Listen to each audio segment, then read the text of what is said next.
we'll find all the numbers for which a rational expression is not defined. And the rational expression that we're working with is x squared plus x minus 30 over x squared minus 3x plus 2. Now, this expression will not be defined when the denominator is equal to 0. So we need to find the values of x for which the denominator, x squared minus 3x plus 2, is equal to 0. So we'll be solving this quadratic equation. And we can factor on the left-hand side. We have x minus 1 times x minus 2, and that's equal to 0.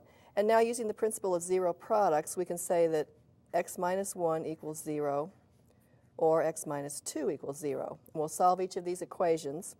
If I add 1 on each side of the first equation, I get x equals 1. And adding 2 on both sides of the second equation, I get x equals 2. So we can say that the expression is not defined for the numbers 1 and 2.